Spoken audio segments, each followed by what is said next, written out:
Living in Denmark is pretty good. The country consistently ranks as one of the safest and happiest nations on the planet, and that's a big part of why I was so happy to move my family here in 2019. And that's not to say that Denmark is some kind of utopian paradise. The system in place that fuels those safety and happiness rankings can be tricky or even unavailable for those of us who are not born into them.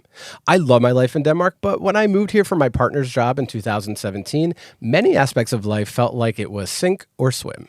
If you've ever felt that way yourself, this episode will give you some helpful resources and show you that you're in good company. My name is Annie Samples, and you're listening to What Are You Doing in Denmark, the podcast that helps you make Denmark make sense. And my name is Derek Hartman, and I'm super excited that our guest today has made it her mission to turn the experience of moving to Denmark from sink or swim to a soft landing.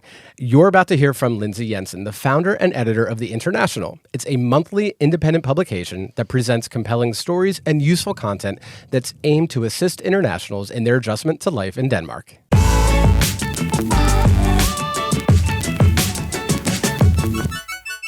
Welcome, Lyndsay. Thank you. Yeah, Glad we're to be so here. glad to have you. It's so lovely. Both of my previous feature stories, so it's kind of cool that we get to meet you. I love, yes. Yes. Well, every time I mention you or somebody mentions you, they always say, oh my gosh, she's incredible. She's the best. And I have to agree. Oh, that's so Yeah, sweet. we're so thankful for you. And really excited to learn more about your story and how the International came to be, and I guess how you came to be in Denmark. Now, Annie and I know a little bit, but could you maybe tell listeners sort of what you're doing here, how your journey here began? It probably started from when my son was born, my youngest son in South Africa. I was originally from the UK, but we moved to South Africa when I was a baby, so I was brought up South African with a lot of sort of expat sort of pods, I would say, because my parents were both British and they didn't fit with the culture. So I feel like I've done this before in a way, because my parents obviously didn't gravitate towards the locals. They gravitated towards all the other expats because we moved there in the 70s. And anyway, when we moved to Denmark, it was definitely because of our youngest son. He was born early. He was born 29 weeks. Oh, wow. So he suffered brain damage. Unfortunately, we didn't know to the extent, so we had to wait after a year to see what was actually happening. Right. And we could see he wasn't reaching his milestones. So we kind of looked at him and looked at the setting of South Africa. It's a wonderful country, but is it a wonderful country with somebody with special needs? Unfortunately, they don't have the resources. They don't have the government funding to support. And because I was from the UK, I thought, should we go to the UK? Or should we move to Denmark? My husband lived with me for 10 years, being a Dane himself. He lived for 10 years in South Africa. And he was like, listen, it's up to you. I'm super easy. I have one of the most chilled husbands in the world. Fabulous. And he was like, what do you want to do? And I said, you know what? I think after talking to a friend of mine in the UK, she was working in the special needs section. She said, everything you have to get in the UK, a lot of it is through charity funding. Maybe Denmark is a better option. They also know that the Scandinavian countries are further developed when it comes to special needs.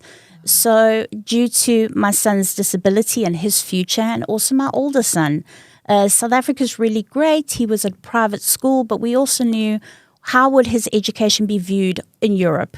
And we really wanted him to look at all of the options out there. We didn't want him to just stay in South Africa because he has this international background. Dad's Danish. I'm British born.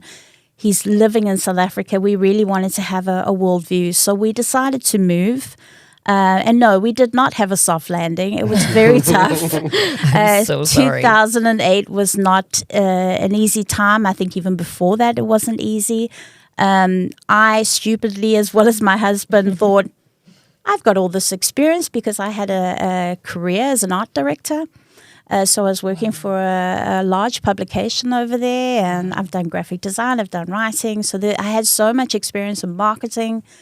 I thought, I'll get a job with my experience and my background. No, that's not the case when I moved here. So that's how we ended up here. It was definitely through a medical choice and for the future of our kids. I don't think I've met anybody that's moved here for that reason, and that's really admirable. It's for our children. We do everything, 100%. We do everything for our kids. And if my kids could have a safer life, South Africa's got a very high crime rate. Yeah, I can relate to that. I didn't see where South Africa was going at the time, and I'm not downing South Africa, but it just felt like we had to give them this opportunity, and especially Bjorn with all his needs that needed to be met.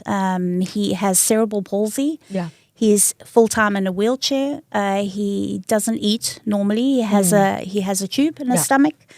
He's nonverbal, but he can communicate like you will not believe. Yes. He is super diva. He lets us know what's going on. He's very vocal like his mother. Yeah. So yeah, he's wonderful. There's just so much that I relate to. Well, first of all, the resource that you've created as the International and the resource that we hope to create, you know, these didn't exist at all when you were here in any capacity. Social media wasn't so much. It is. I think I started my Facebook account when I moved here in 2008 because I wanted my friends and family to see what we were doing, what the experience was. And that's when I kind of got interested in social media. Instagram wasn't really a thing. Twitter, now even today, I would say Twitter in Denmark is for politicians and journalists. Oh, interesting. Which is so interesting when I speak to Americans because it's very big in the States. But here it's not. You know, it's funny as I travel around Europe, I can see who are the go-to social media. And I would definitely say for us, it was definitely Facebook at the time. And there was no international house. Really? Okay. There was no international house in Copenhagen. So coming back here, my husband, we were both young. He'd never had a handicapped child. And he said, well, how do we do this? How do we get into the system? And that was a Dane. So he had to come back and say to Denmark, I'm back. I've been away for 10 years. I'm back. He had to start up his CPR card again. And we went to the bore service, like the commune, the municipality. That was our first point of call that we had to go in and see them. And they said, right, your children, okay, they're fine. They're Danish. We had made sure that they had their Danish passports before they came here. I have a British and a South African passport because I'm a naturalized South African because of the age I moved to South Africa. Cool. But I thought, let me come in my EU passport. Sure. Yes.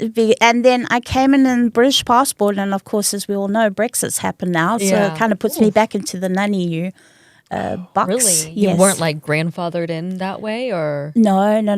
Okay. A lot of people, there's a perception that if you're married to a Dane, and I've been married for 26 years, gives no meaning at all in Denmark. Unreal. It's like, you've been married 26 years, great. Good for you. But I'm not particularly versed in all of the laws of immigrating to Denmark. However, I know, like, comparing stories with people who are married to a Dane, that in many ways my family reunification visa was much easier because we're both non-EU. Right. So I came on my now husband's visa. At the time we were just partners, but we qualified. And it was much easier for me at the time because, you know, if he loses his job, we've got 6 months, now we're out of the country. You know, so for them, it's not as much of an investment to give me a visa. Yes. But I guess it's just a lot tougher if you're married to a Yeah, Dane, and yeah. you don't always think that. No. You think it would be easier. You would Yeah, think, yeah, I think yeah. in most countries it is. I think in most countries, you've got the show like 90 Day Fiancé and all that kind of Oh, stuff. I love that. Denmark says no There's to not a lot of that. Danes on there. You're not going to see that in Denmark. But That's that would true. be so fun. I would love that. I'd like to see that version here. That would be I interesting. am so curious. I mean, so many logistics, I'm sure were so difficult, but I'm curious what comes to mind when you think about some of the initial challenges and successes you had right after you moved. And how old were your sons when you did make the move? Connor was 10 and Bjorn was 4. That was really scary because my husband got a job because he's in IT. Yeah. So he was like Okay. instant getting a Right. job. I had to kind of look around and he said, listen, we've always been very equal in the way that we parent. He's a typical Dane. My friends in South Africa adore him because he's not this macho guy. He's like, he would sit with the ladies, he'd be changing Bjorn and Connor's nappy, and they would be like, Who is this where did you guy? get him? Right. Yeah. It's so crazy when you think about it. Wow, Oh that- my gosh. People are And- equal no matter their gender. Yeah. That's- Whoa. Right. Yeah. So it's wonderful. But I think the challenge for me when I first got here, I think it was within 3 months, Nicholas said, oh, I got a job. Oh. It was like that, instant. I said, oh, he's a Dane and he's an IT, so yes, of course he's going to get a job easily. And then he said to me, listen, I cannot help you with the process. I can help you, like we got all the technical stuff done with the CPR card and everything. Mm-hmm. There was no international house at the time, so you only had the bore service, and we all know what sometimes a nightmare that can be. Yeah. But they were quite helpful, I will I'm say so that. glad. I think the first thing that really hit home was I'm sitting with two children, one that needed to go into what's called an integration school, and it's formed part of a public school, and it was a separate class for all these kids that came from other countries, and they were all popped together. And the interesting thing about that was like the UN all in one. Yeah. Because they definitely gravitated towards different, like I could see the South Africans, the British, the Americans, the Filipinos all kind of got together in a group. Oh, because of the English language? I think it must be, or maybe the Interesting. similar cultures Yeah. or Social cultures yeah, are exactly, similar. exactly. So that's, kind of went to an integration class, and then it was about 5-6 months later, he could move on to the normal formal schooling. He never went to an international school. We decided not to do that because we were here to stay. Yeah. His dad's Danish. He needs to learn about his culture. And I feel with the international schools, even though I would say the quality of education is higher, Right. he came from a private school in South Africa, and we obviously wanted him to carry on. But we felt it was more important that he understood the culture. And Totally. I think you can't do that in an international school. I don't think it's as equipped to do that. They don't push Danish as much. And I didn't want him to be left behind. He was already 10 years old. It's a difficult age just before teenage years. And it was definitely a hard transition for him because when he started the school, he didn't quite fit in because, these kids were Danish, and even though we were in Islandsbrugge, which is a very open, sort of there are more internationals, but in 2009, there weren't a lot of people from other countries. So I think kids have it a lot easier now. I'm not saying they're all the same, but I do believe it's a much softer landing for the kids now. Yeah. But at the same time, it's tough, and I wouldn't speak English. I wouldn't speak Danish with him, only English, because I was advised to do that because he's going to hear Danish everywhere, the radio, the TV, school. So I think if that's one piece of advice I would say for people going, well, should I speak another language or should I do it because I'm learning Danish? I didn't go to Danish school. I learned Danish a different way. Right. I didn't have the time with my younger son. Understandable. Yeah, there was no ways I could take evenings and go to Danish school. Right. But he definitely, once he got into the system, started making Danish friends, it became a little easier for him. Really? Okay. Yeah, it That's did. so great. It did. So he went to school, and then so you were home, I'm assuming, with Bjorn, or did Bjorn go into any sort of care? Bjorn went into a school. Cool. Yeah, for him. It took a while, and actually the first time when we were at home was just me, Connor, and Bjorn. We were sitting there, and I had to phone the Copenhagen Commune because I had to go what is known as a sales behandler. Yeah. And a sales behandler is like your contact person, like a social worker that you use in the system. It's not seen as a bad thing. It's seen as a very normal thing because you need the support to navigate your way if you have a special needs child, whether you're Danish or whether you're a foreigner. So it was really important to get somebody, and I didn't speak any Danish, so I picked up the phone. I said, can you speak in English? And she went, "Night." And she put the phone down. That was my first experience, and I was horrified. I was so upset. And I said to Connor, "You've been watching cartoons. Can you help Mom?" Yeah. And Connor's like, "Okay." I so relate. So he was like, okay, and he was trying to do it and they were very sweet with him. But eventually we got through to somebody who actually came to our house to actually sit and talk to us about putting Connor into a school and putting Bjorn into a school. So I would say they were very helpful, but that initial, it was an international house. It was just the normal commune. And to me, it blew my mind that they didn't have somebody who could speak English. And Do you think that they didn't, or do you think that they didn't? It's so interesting. You never know. And now, and what I wanted to think, like, and this is what I just try to think anytime I have an interaction like that, like, I'm thinking maybe she didn't feel comfortable. Maybe her English, maybe she was embarrassed of her English or something. And then she's thinking, I'm not going to waste this person's time anymore. Click, you know what I'm saying? But to you, coming from such a different culture, in such a vulnerable state, like maybe you would tell somebody that story, they're like, oh yeah, that's crazy. But I completely understand. I know that you completely understand as well. I would have like burst into tears and probably not recovered the rest of the day or a week. I did. Yeah, I did. I actually I would say that I became very isolated being at home once the boys had gone off to their different schools. We were living on the metro line, and my husband came home one day. He says, "Have you been out?" And I said, "No, I can't. I'm so scared." When I look back at that person I was there to now, it shocks me. And he said to me, "Right, here's a Metro card. I want you to get on. I want you to ride it to the end of the line and back. And I'm like, why? I said, are you coming with me? He goes, no, you're going on your own. And I said, you're such an asshole. Yeah. Sorry, am I allowed to say that? That's fine, We yeah. love it. And he said to me, what do you, I said, you won't even support me. And he goes, you have got to get out of this house. Yeah. Yeah. And I think that is the one thing. You have to throw yourself out there at some stage. Yeah, it's not easy You though. really do. No, it's not. And it's isolating and you feel out of your comfort zone. Everybody's speaking a different language around you.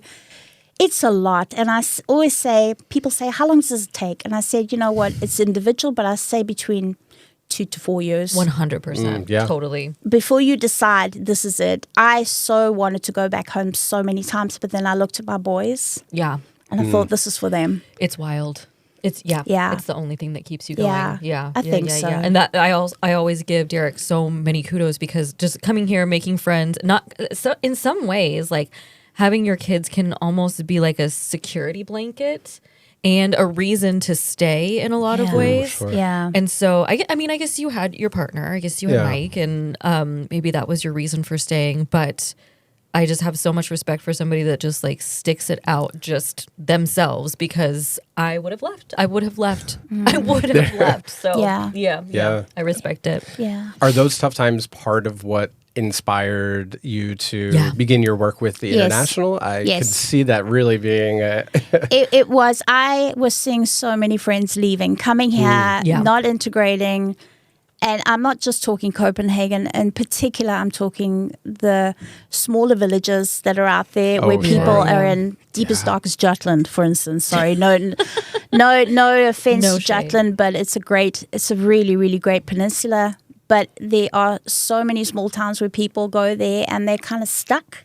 There's no transport that's close enough, and they're stuck at home. And I had so many people when I started the International reaching out saying, I don't know how to do this. Help. wow. And it was hard not to turn. My husband said, you can't answer every person. I said, oh, yeah, I can. Yeah. I will. Because, Wow. you know, these are people reaching out. They want help. You know, I would hate for something drastic to happen. And I wanted to see my friends that I was meeting here leave and go, you know, and enjoy their lives here and not feel like they're stuck here. Yeah. So I think that's where the first sort of thoughts into my mind. I was building my own little network anyway. Yeah. I worked for a publication when I first moved here, eventually when I did get a job, which, I came in as a freelancer Wow. during a summer holiday. That's the way you gotta do it. Yeah, I Yeah. picked up for a designer when, I mean, I've been doing design forever. This is not my thing, but I was like, yeah, I'll do it. And then they were like, do you want to come in more? And do you want to do this? And that's how I picked up. It's a great little nugget of advice and a little Yeah, tip yeah. there too. Start as a kinda freelancer. Find your way in. And you kind of have to humble yourself and Oh, just take yeah. what you can Yeah. get, but just go with it, you know? And learn the little tiny things that you can say in Danish, because even talking to the commune, because I had so much work because of my son, I had to constantly talk to the commune. Copenhagen was fine because most people could understand English, but then I moved to the country. Yeah. That's a And whole that's nother different. level. And that's why I keep bringing up, you know, foreigners that are living outside of the main cities. It's really tough for them. Yeah, yeah. And I think we've got to remember that. I think Copenhagen, because I've lived here, I can say this, I think it's easier in Copenhagen with the language Totally. barrier compared to somewhere in the middle of nowhere. And not just Zealand, Jylland, Fyn. Yeah. You know, it's so important for people to know that they're not alone. That there's somebody there. Now, today, there are so, like your podcast, there are so many resources, the internationals out there. And when we do feature stories, which is always our cover, that's our thing, is to make sure that we're getting a variety of people from all over the world. And they always say, well, my story is not that great. I'm like, everybody's story is great. They're all 100%. different, you know? Yes. So don't put yourself down like that. I want to hear your stories. Because somebody will pick up that paper, read it online and go, that's me. Yeah. And that's huge. That's what I'm looking for. Yeah, you know? I love that. Yeah, yeah. Yeah. So logistically, what did that look like starting up the International? Because it was initially a paper publication, right? Yeah, So before COVID, 2018 is when we started. Oh, great. So COVID wasn't even, it was a distant thing. We hadn't even got to that monster yet. The whole world ahead of you. Yeah, exactly. We were so excited. Yeah. I'd kind of stopped at a previous job, then I'd work somewhere else, and I was like, you know what? There are publications out there, but they're not community-based, and I think that's what was missing. Now I can see there's more communities that have come up, and I think a lot of it is because of COVID. A lot of communities started, like you said. Yeah, that's how Mike and I got started on YouTube, and then, of course, that grew into us being here right now. Yeah, exactly. So I think a lot of the community-based stuff came from COVID. Yeah. And when I started in 2018, I was sitting with one of my best friends, Marion. We were sitting at a table with her husband, Kenneth, and my husband, and we were busy talking, and Nick said to me, my husband, he said, tell Kenneth and Marion about your idea. And I said, well, I've been playing with the idea. Because of my background, I've come from print. I've come from publishing. I've been through the whole thing. I know how to put something together. I said, but I've had this idea. And Kenneth was like in there. Kenneth is a friend, a family friend, but he's also a businessman. He's got a lot of different businesses. He was like, I'm going to support this. And I was like, really? And he says, yeah. And we were just bantering around names and that. And I said, you know, we're all internationals. Even the Danes, when they're outside of Denmark, we're all internationals, and that's where the name came up from. But that was how it kind of started, and then we started brainstorming, and I said, I want to see real stories of real people. I want my covers to be real people that are here. I even went as far as to have some covers with Danes that were living outside of Denmark. Oh, cool. Because they're also going through the same challenges. Yeah. And it was very important when I started, because we didn't have a lot of money to do this. We started with some advertising, which obviously covered some things. We don't do that anymore because I feel like it took away. I was spending so much time on sales when I just wanted to focus on what I started this for. Right. And I started talking about cultural nuances and, you know, what is it like having a child here in Denmark and all those sort of ideas, businesses in Denmark, you know, all these food. So it came from that, of all these different things. And I spoke to a couple of people and said, hey, do you fancy doing some writing? You're like the expert in relocation. This was one of my first people, Laura. And she was like, yeah, I'll give it a go. I'm not a writer. I said, it doesn't matter. I'll do the editing. It's no problem. And that's how we started growing the team. People then started contacting me once we got out on social media, and it picked up from there. Now I want to go back and read every single issue. Absolutely. And we'll have links to the international as well in the show notes. So if you have not encountered it yet and you're not following up on it, we will make sure that you have that in the show notes in the description. And you can also follow us as well for those resources. I think one of my favorite things, especially in what you said, Lyndsay, is how it is community driven, and I think that's such a key difference in a lot of the things that are out there. And I can imagine, especially in 2018 as well, you know, it's one thing to have information online or information that's written by the Kommune or somebody who's Danish telling you what to do and how to integrate, but they don't have the experience that you have as an international to back it up. Yes. And I think it's just so nice to, something else you said, which is feel like you're not alone in navigating these things. Yeah. It's scary. It's scary for anybody coming to a new culture, whether you're here in Denmark or anywhere else. Denmark makes it particularly difficult because the culture is very different. There's a lot of nuances in it. Yes. They're a very insular culture. And it's not meant in a bad way. You know, I often would say to my husband, why do we have to go to parties and everybody does this queue and they all shake hands? I still sort of avoid that. Yeah, it's almost like do you go late? Yeah. I go late because I'm American, and that's different. I'm a time optimist.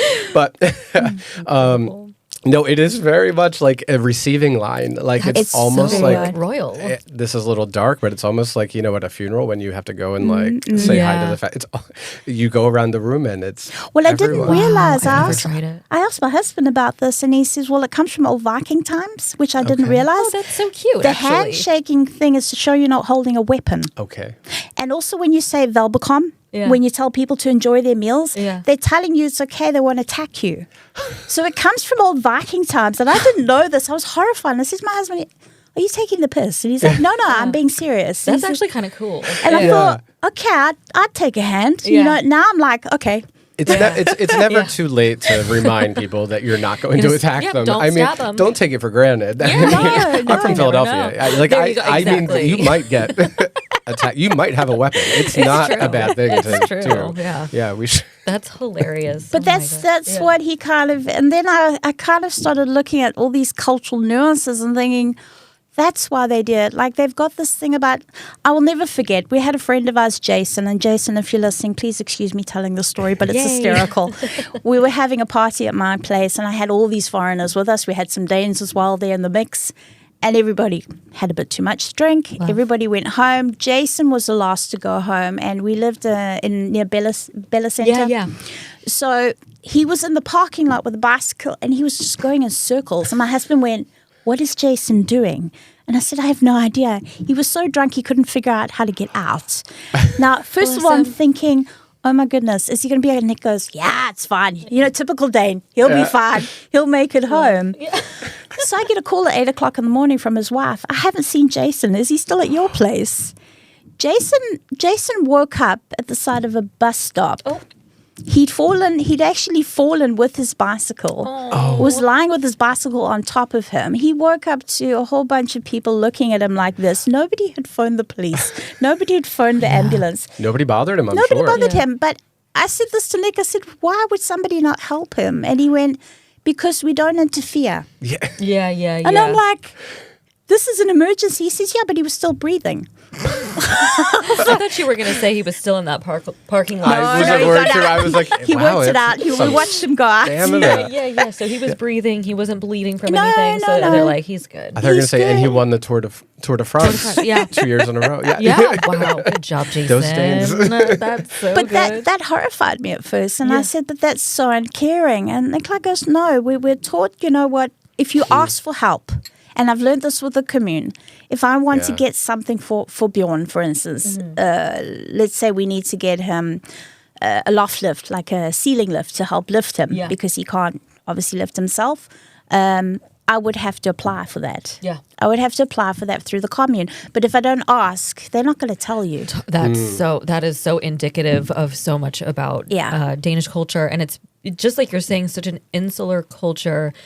And understand, it's a small country, it's an old country, so everybody just kind of assumes that everybody else knows what's going on, and I understand that now. But so for you to navigate that, I have so much respect for you, because I'm over here like, where do I buy a lunchbox? And everybody's just like, of course, at the lunchbox store. You know, like I couldn't even figure out those sorts of things. Like, where do I? Don't get me started on stores. I don't understand why I have to go to 3 different stores to find Yes. everything I need. Yes, try to make a recipe. I miss Yes. stores in South Africa, like I'm sure you miss stores in America. Oh my gosh. Yeah. They just like big box stores. Yeah. I don't even need like the big box, but just consistency in what's on the Consistency. shelves, Everything. some kind of logic Yeah. in like why is the pasta next to the batteries, which is next to the hair dye? Because that's just it came in and we dropped it We off just on a put it. pallet, and that's where. That's And why And do I've we heard have that to? Copenhagen stores are worse, but I don't know. I've been around and I see. Okay, yeah, I'm not sure about that, about Copenhagen Yeah, being I worse. agree. I think they're all. I think that's the excuse. I think so you think too. you don't think Copenhagen's worse, or like you think it's I all? just think it's all. I think it's all. Yeah. Yeah. When a I bit of a visited mess. outside of Copenhagen, I'm like, oh, okay, we have this in common. Yeah, Love. Okay. yeah, it's the same. But I mean, it shocked me when I went back to South Africa, because you know how if you want something cold, a cool drink, Yeah. you have to go into their fridges, and those are priced, marked up. I don't know if you've noticed how I did not expensive they notice are. that. In Denmark? Yes, if you compare it to what you would buy on the shelf, that is not cold. They've marked it up. So when I was in South Africa, my sister said, "Will you go grab a couple of Cokes out the fridge?" And I was like, "Where's the normal?" And he says, "They're there. They're in the fridge." And I said to the store manager, who my mom and my sister knew well, I said to him, why don't you have it just on the shelf? And she said, "But it would be warm." And I said, "Yeah, but do you charge people extra?" And they went, "No." I said, "In Are you Denmark, okay? Yeah. they do." And I they did yeah. not even realize that. I just thought they were all expensive. I believe it. Yeah. I really am impressed by this is something that I say all the time. I'm very impressed by what I guess I perceive as Danes' tolerance to discomfort. Like Danes will like be like, yeah, I got this beer off of the shelf. Let's drink it now. And I'm like, I want to vomit thinking about that. A lukewarm beer. Scary. Yeah. But that's I respect it. Yeah. Yeah, but you're paying for the fridge. Yeah, I guess it's climate. I guess it's got to do a lot with the climate, which I 100% back. Totally. I work for an international school where one of our programs is about climate. Yeah. Is about being a climate activist. Cool. So I'm very behind that, very pro that. Yes. But I still like my cool drinks, but I don't want to pay so much for them. That is very valid. All right, that is a lot of information. We're going to take a pause right here and then be back next week to hear more from Lyndsay about her journey, moving to Denmark, starting the international, and all of the changes that she's not only seen, but helped us all navigate as internationals living here. She's full of incredible stories, so you're definitely going to want to tune in again. And we'll see you next week. Yeah. Hi.